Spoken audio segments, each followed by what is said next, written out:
The views and opinions expressed in this podcast are those of the host and guests and do not necessarily reflect those of the producers, network, or sponsors. Listener discretion is advised. Gab, what's our topic of the day? Okay, so the most controversial topic as of this week, as of like 3 days ago, the NCAP, the No Contact Apprehension Program. Big topic. Okay. So, affected ba tayo lahat? Everyone here in Quezon City. Ikaw, affected ka? I don't. Mga taga-Bulacan, walang NCAP ata dun eh. So, NCAP is where? Metro Manila only? I think so. Yes. Metro Manila only. May specifics tayo. From what I heard in the news, okay, Metro Manila, Quezon City, down south, Parañaque, and all that. Pero may specific roads like EDSA. All NCAP yan. Yes. Right? Common. Oh, no. Sorry. It's Manila, Quezon City, Valenzuela, Parañaque, and Muntinlupa. Those specific cities. Yes. Okay. So, for example, Alabang, hindi? Walang NCAP doon? Not yet, I think. Mm-hmm. Yes. Mm-hmm. Those are the ones targeted pa lang as of now. Targeted pa lang. Okay. Yes. Ang tanong, matutuloy ba yung NCAP for a while or magkakaroon ng TRO and then tigil na naman? But let's talk about it anyway.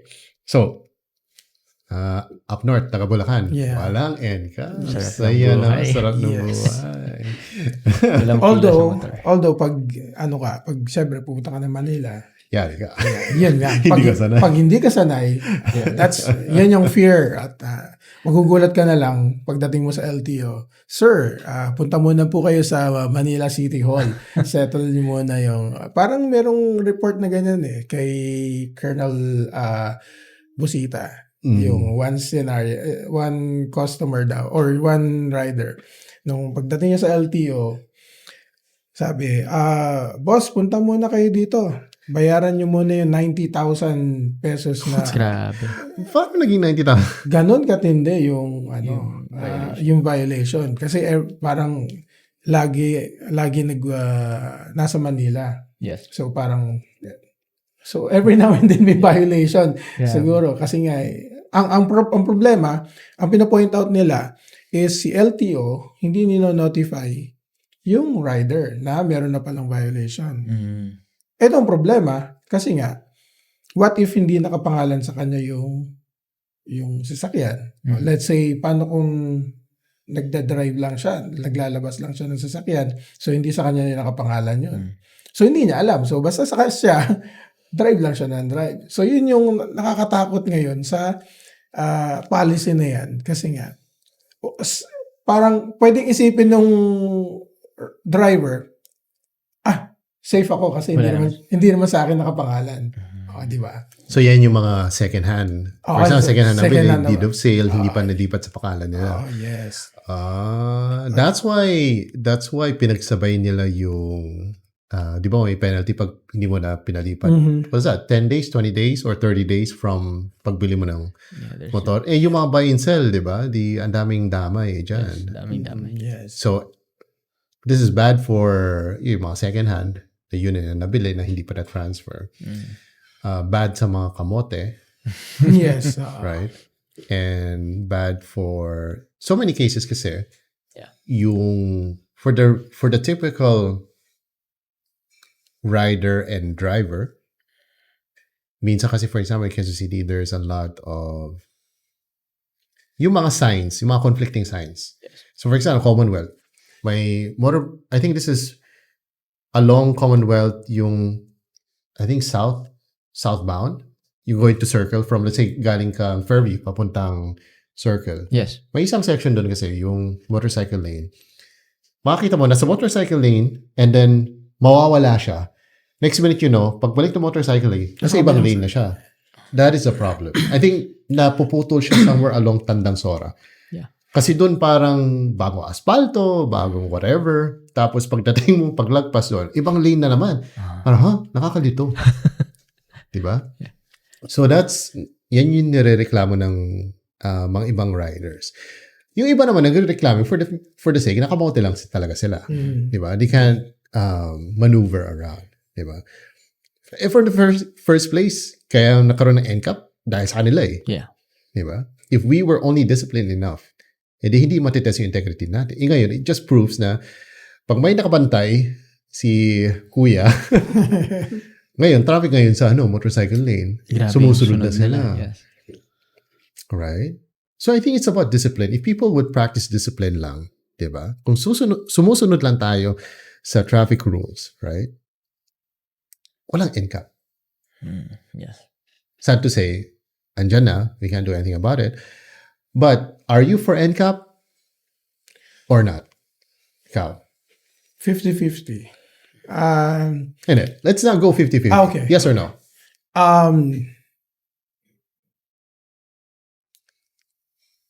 Parang yes, pero may but. Hindi, yes or no? Simple, black and white. Okay. For me, no. Okay, ikaw. Ako, yes. Ako? Yes? You know why? It's safer. Oh, okay. Baka madami tayo. Wrong left turn, right turn, stoplight. I'm for, to be honest. Kasi it's safer. Not because na it's more disciplined. If you think about it, it's safer. Pag may NCAP, the traffic is manageable. Yes. Right? It's manageable. At because hindi kaya ng MMDA na bantayan yung buong EDSA. Yes. Hindi kaya. Di ba? At least all the cameras, all the CCTVs, mas efficient nga. Makakita na sino yung example, EDSA, yung mga nasa bus lane lagi na huli. Yes. O, di ba? Isipin yung penalty na is already 5,000 to 20,000. Yeah. Ngayon, pag na-NCAP pa. Right? Yes. Nahuli na sila sa bus lane. Pag alis nila, nasa bus lane pa din sila. Paglagpas ng ng huli. So I think, for me, for the greater good and for the progress, NCAP all the way. Yeah. Right? So yung mga ayaw sa NCAP, let's do an argument. Bakit sa'yo hindi okay yung NCAP? Kasi nga there's still a lot of parang kailangan pang baguhin or ayusin. Pero yun din yung question ng karamihan eh. Okay sana, pero dapat inayos mo nilang mabuti yung magiging issue regarding dun sa pag-i-implement nila.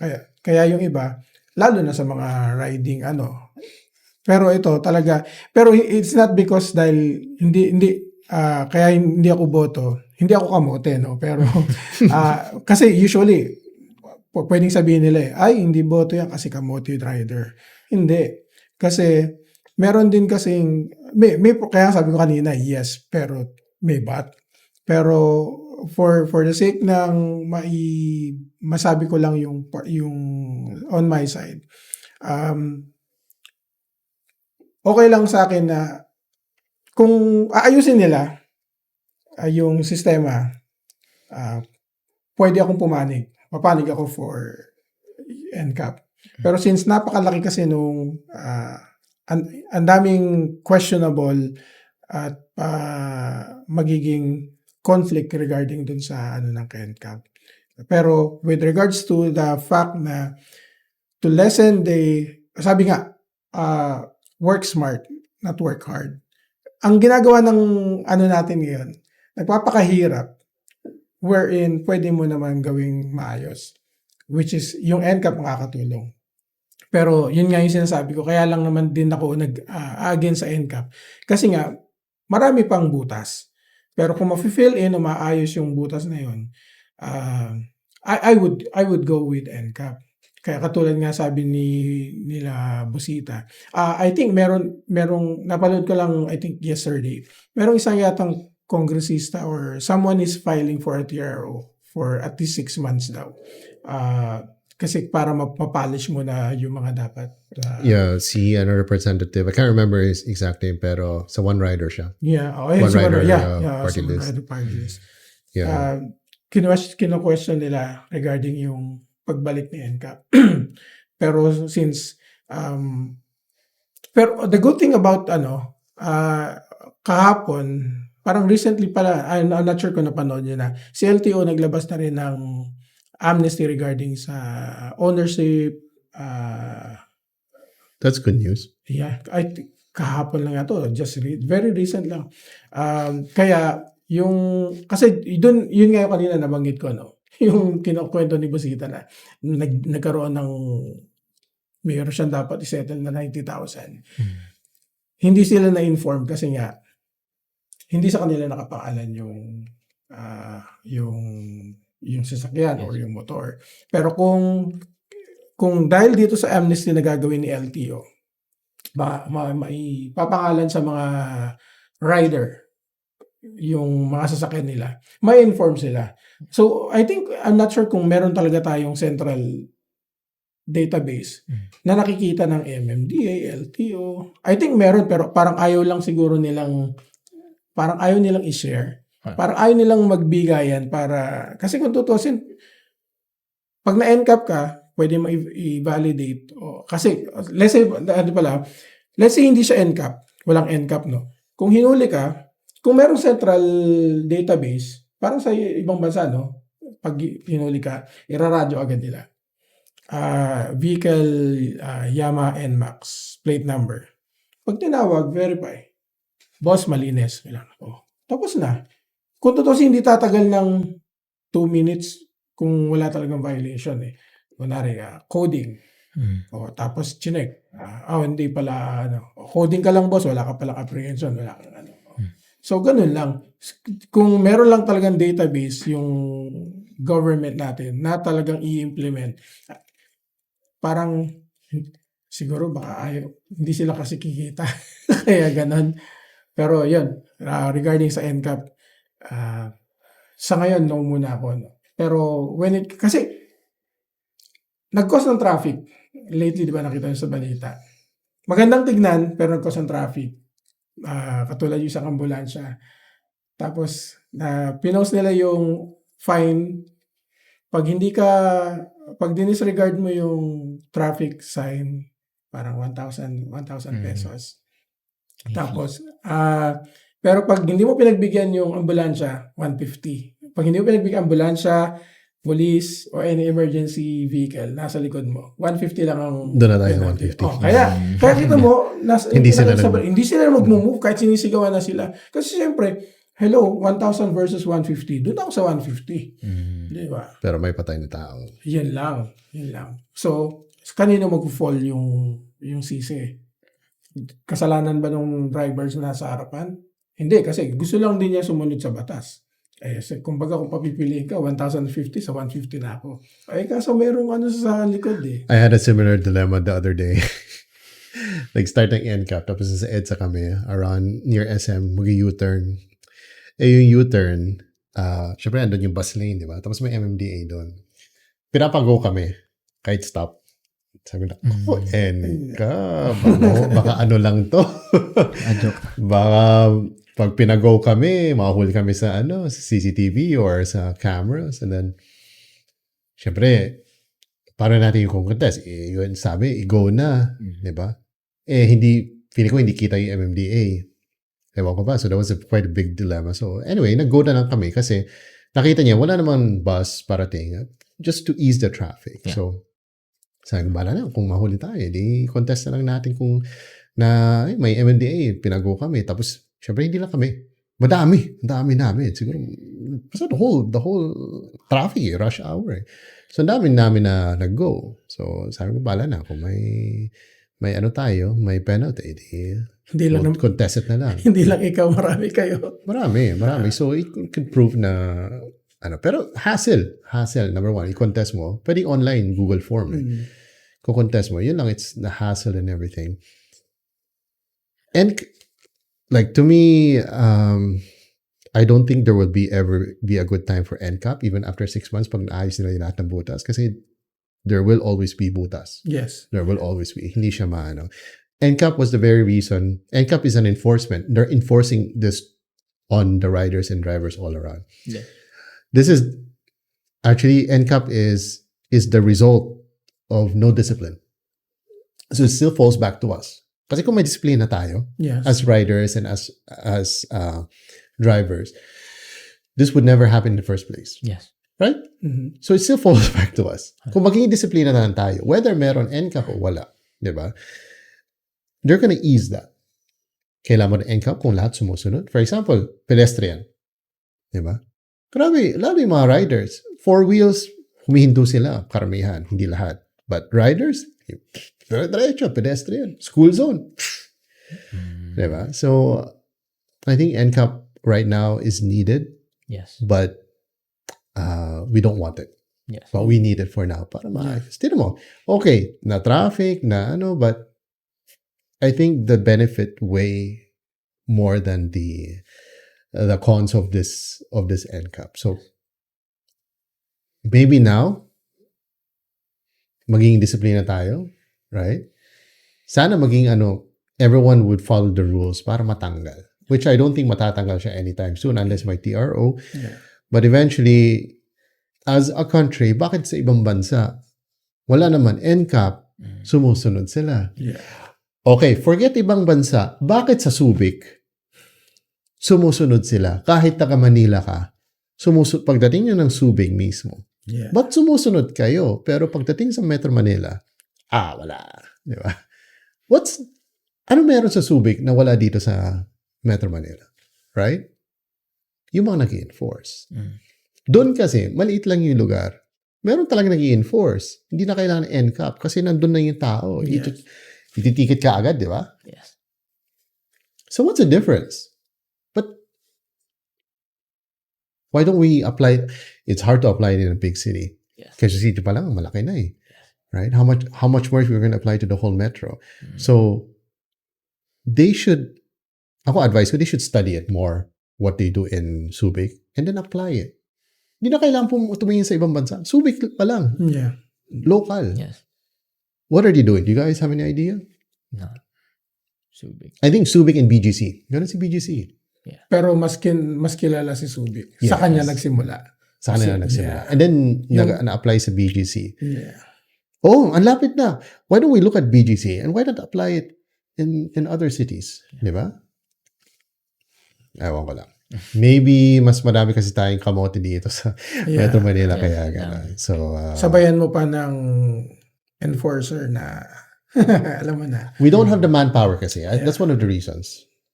Lalagay ka ng MMDA bawat sulok ng EDSA. Hindi kaya. Wala. We don't have enough MMDA enforcers. It's not gonna work out. Eh, nahirapan si Senator na si Busita. Senator na siya, nanalo siya, right? I hope he does something for the traffic and the riders and all that. Sana. Kasi he's now in the Senate, so he could, actually, as a congressman, he did very well. Sana he could do even more as a senator, di ba? In terms of traffic. But yun nga, why not sa sarili natin, dapat it starts within us, di ba? Still. Huwag na natin isipin, for example, yung mga bike lanes ngayon, lagi na disregard ngayon. Yeah. Yes. Always disregarding it. Aminin ko, pati ako, minsan hindi ko napansin yung bike. Ay, bike lane pala, di ba? Kahit walang bike, paglingon ko, motor? Motor pala. Diba? Ang dami motor. Yan. But anyway, anything else we want to add to NCAP? Siguro din sa NCAP, ngayon siguro ang magiging katulong ng driver, lalo na kung hindi ka naman kamote, you should have a dashcam. Yes. Interesting. That's an interesting Kasi, You kumbaga, have your own. katulad ng sabi mo kanina, yung traffic enforcer, pinapago ka, pero kung feeling mo wala siya sa camera, and definitely they know na wala sila sa camera, kasi yan yung tendency na kabisado nila yung area kung saan yung blind spot, doon sila tatayo tapos papago ka. Kasi pwedeng strategy yan para lalo na kung parang since may NCAP, hindi sila makakakota. Kasi nga walang since no contact. So wala silang contact. This is a different topic now. It's Yes. corruption na. Yeah. Pero I'm not going to that topic no. Ang ano ko lang para makatulong doon sa mga lalo na pag-contest mo doon sa huli sa'yo. Yeah. So ito na yung magiging tulong yung dashcam. That's Sa tayo bilhin ng dashcam. Sino gusto mong plug in? Bayaran nyo kami. Ay, magandang dashcam ngayon. I'm not sure. I'm not sure. Pero I think those are above 4,000 pesos. Yun yung mga magagandang Yan yung dash may cameras. harap likod tsaka Yes. passenger. Yes. Yan. Yung cameras na Baka naman, sino mga brands na gusto i-plug dito? Para kumita din kami. Gamitin natin yung dashcam as yung podcast video. Doon sila maglalaban sa quality. I'm curious, may dashcam para sa motor? Yes. Yes. At meron na silang front and back. Yeah. I think, for the cost of 2,000 lang yata. No way. You have options na either the body cam or sa helmet na mismo. And then they also have the back camera sa helmets. So kinakabit sa helmet? Yeah. But not sa motor mismo? Meron sa motor, meron yung sa helmet. Yeah. Tapos meron pa silang yung parang Apple display. Apple CarPlay? Display. Yes. May display tapos merong Apple CarPlay. Magkano yung mga ganun? Yun yung medyo pricey na. Yeah. Pag Para sa big bike ata yung mga ganun eh. No. You can also put in mga NWOW. NMAX. And what? Uy, NWOW. Yan, meron I lang. think that works. It works. Meron na si NWOW. Yeah. Pero back Yeah. camera lang sila. Tapos pag nagano sila sa NWA, makita, uy, kasalanan niya. Tapos makita mo yung e-bike na sa EDSA na. Gosh. Wow talaga. Yeah. Okay. So, no for NCAP, yes for NCAP. Yes. There you go. Good. Yeah. Yeah, makikita mo talaga sino yung mga kamote dito. joke lang. Yeah. Hindi naman to rider, e-biker. E-biker. Yeah. Makikita mo si McLean sa EDSA. No?